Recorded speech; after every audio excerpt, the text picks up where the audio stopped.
Rahim. Donc la suite de nos calculs. Donc on a calculé la puissance incidente, la puissance réfléchie, mais elle n'a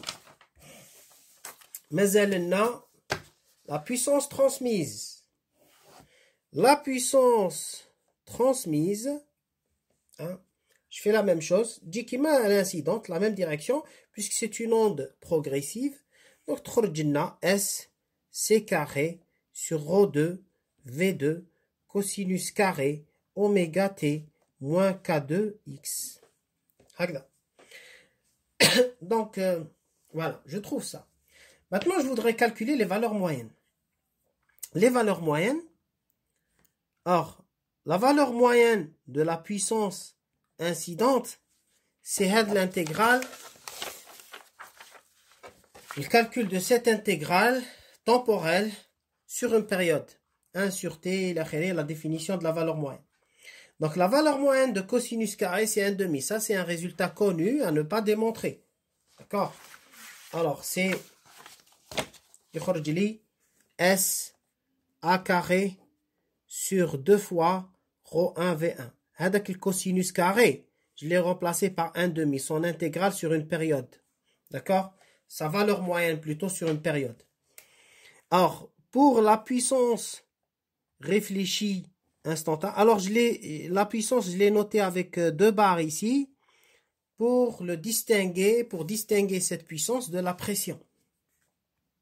Alors, on aura SB carré sur 2 fois ρ1 V1. Puissance transmise, c'est S C carré sur 2 fois ρ2 V2. Voilà, voilà. Maintenant, je voudrais calculer l'intensité.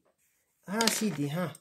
L'intensité, ou l'intensité en valeur moyenne. L'intensité moyenne. En général, dans les exercices, quand on nous donne l'intensité, on nous donne une valeur moyenne. Alors, ce sera la puissance. Alors, la puissance, son unité, c'est en watts.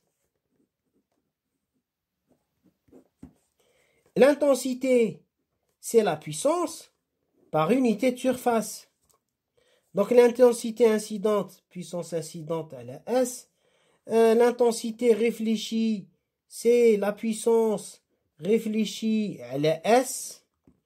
L'intensité transmise, c'est la valeur moyenne de la puissance transmise par S. Alors, les étudiants, je répète.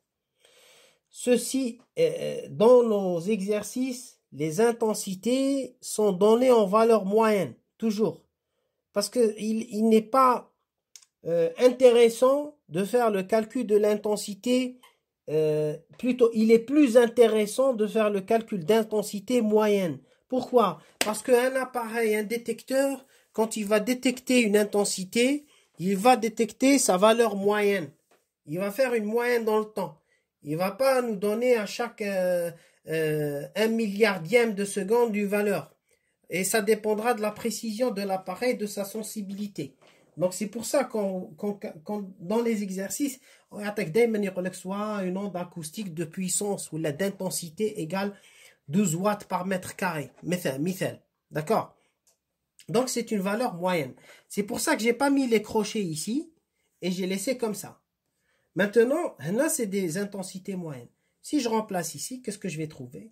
Je vais trouver A au carré sur 2 ρ1 V1, AB au carré sur 2 ρ1 V1, et هنايا C au carré sur 2 ρ2 V2. Maintenant, نحوس على le coefficient de réflexion t'as la puissance.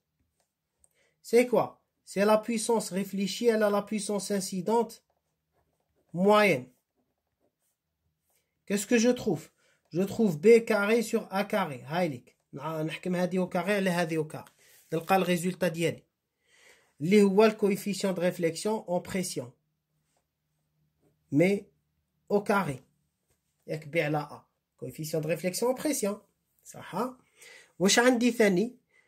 عندي coefficient de transmission en puissance. وشنو هو؟ C'est puissance transmise à la puissance incidente que je trouve c'est à la A. Ah, faites attention, attendez. Si je divise C, alors, puissance à la puissance. C au carré, à la A au carré, mais عندي rho 1 V1 à la rho 2 V2.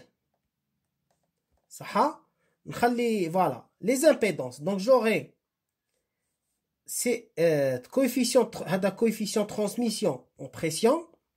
مضروب في من مضروب في Z1 ياك مانيش غلط Z1 هذاك هو على Z. Voilà. Coefficient de transmission au carré. Si je fais le calcul, alors ce qui est intéressant ici, si je fais coefficient de réflexion en puissance plus coefficient de transmission en puissance, نلقى 1 qui traduit la conservation d'énergie. Conservation d'énergie, car nous n'avons supposé dans notre modèle mathématique aucune perte. Barakallahu fikum wa ya'tikum as-sahha.